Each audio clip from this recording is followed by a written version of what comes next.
sou o filho caçula de uma família de 5 irmãos. Nós éramos 4 homens e uma mulher. Eu tenho uma diferença de 11 anos de idade entre o meu irmão, que seria o caçula. Então, a minha convivência, eu não tive convivência com meus irmãos na minha infância. Todos eles já estavam bem mais velhos no meu período de infância. Então, praticamente eu era como se eu fosse um filho único, né?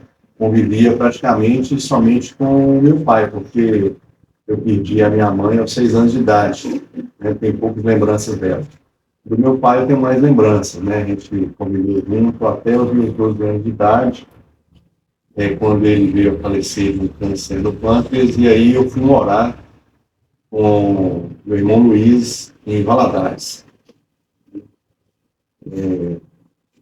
A infância em si, minha, então, faltando, foi uma infância tranquila, assim, infância bem simples, né? Aquelas brincadeiras típicas da década de 80, a gente brincava com bolinha de gude, soltar papagaio, né? Muitas pessoas pipa, brincar de pique-esconde, pique-bandeira, ir para o rio nadar. Essa era a infância, então, fortuna, né? Assim que a gente divertia durante esse período aí da minha criancice. Nessa época eu morava com a minha irmã, e a gente morava lá no bairro São Pedro, e eu trabalhava no bairro Grande Pedro, em Valadares. Para quem conhece Valadares, né, para a gente transitar esse percurso de bicicleta, é um percurso considerável. E eu já tinha vontade de estudar, eu estudava na escola Nelson Vicena, no centro de Valadares. Se não me engano, eu estava retomando os estudos, era a sétima ou oitava série, se eu não me engano. Trabalhava com lapidação.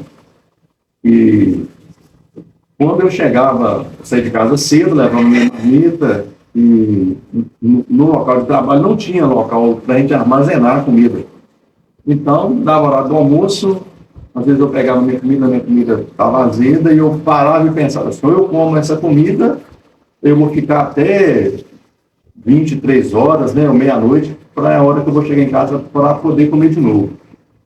Eu chegava no colégio e, com certeza, vocês aqui no Vale do Aço não conhecem como é que funciona a questão de lapidação de pedra, mas a gente trabalha lá com um pó, às vezes é um pó azul, um pó amarelo, e tem um pó verde, quando a gente vai trabalhar lapidando determinadas pedras, e ele suja muito o braço da gente.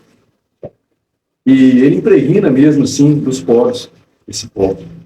E por mais que a gente lavava lá no serviço, eu chegava na escola com os braços sujos. E eu me recordo de um fato que uma senhora da cantina, ela chegou um dia para mim e falou assim, você não toma banho para vir para a escola, não? Aí eu falei com ela, não, eu saio de casa cedo, vou para o serviço e venho do serviço para cá. Aí ela falou assim, então você não janta, né, para vir para a escola? Eu disse, não. E naquela época, à noite só tinha jantar para os professores, né? Aí, a partir desse dia aí, essa senhora falou assim, ó, todo dia que você chegar aqui, vai ter, sua merenda vai estar separada aqui para você. Aquele dia, eu passei a ter merenda na escola, todo dia que eu chegava. A merenda lá, isso me marcou muito na minha vida. Muito. Eu conheci o meu esposo, né, em Governador Valadares, nós fomos passar o ano novo lá, aí ele estava passando perto e ele era muito amigo do meu tio. E aí nós nos conhecemos, né, foi amor à primeira vista, e ao longo do tempo nós fomos namoramos 3 anos, aí depois nós casamos e depois de 6 anos de casado, nós tivemos a primeira filha, que é a Carolina.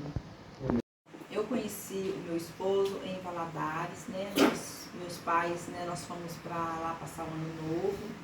E ele estava passando, aí o meu tio chamou ele, e eu cheguei perto, aí nós nos conhecemos começamos, né, a conversar, depois, né, nós começamos a namorar, aí nós noivamos e com 3 anos de namoro, né, aí a gente casou, nós tivemos a nossa primeira filha depois de 6 anos.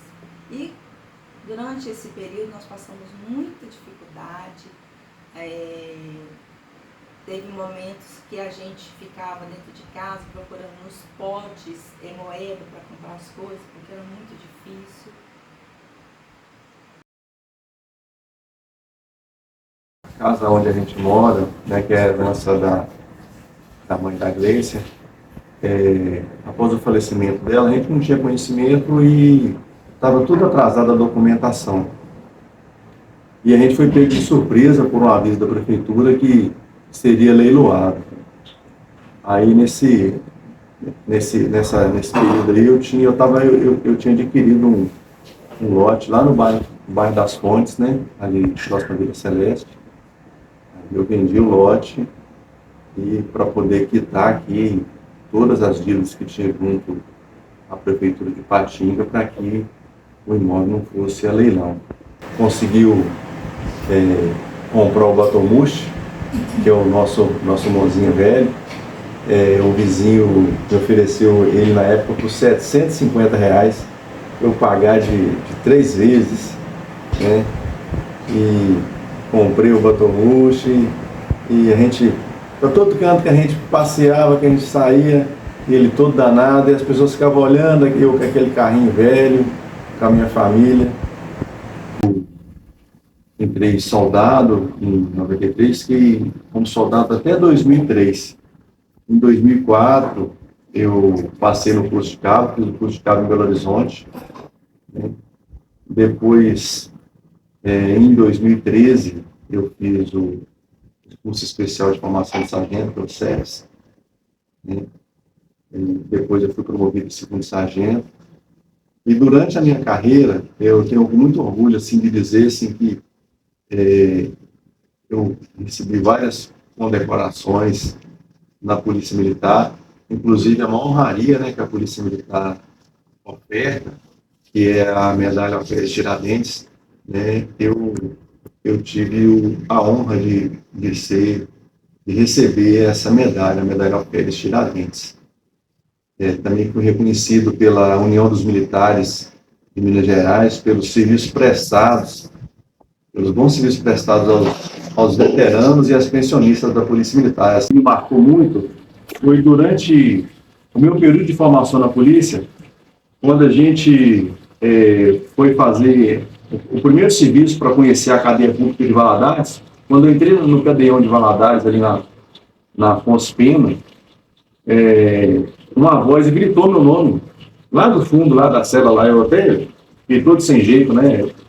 Soldado aluno, fiquei todo sem jeito, e era um conhecido meu de adolescência de Valadares, e era o Valdivino. Ele falou assim comigo, assim: ô Pedrão, a gente tomou rumos diferentes na vida. Passado os 2 meses, o Valdivino foi assassinado lá dentro, lá do PDL. Eu nunca esqueci isso. Ele falou assim: a gente tomou rumo diferente na vida, né? E o Valdivino, antes assim dele ser preso, quando a gente tinha por volta assim de 15 anos de idade, a gente trabalhava junto na habitação. A gente trabalhava lado a lado. Só que o tempo passou, eu segui minha vida e ele seguiu a dele. E uma coisa assim que eu gostaria de deixar registrado é que o fato de eu ter crescido sem pai, sem mãe,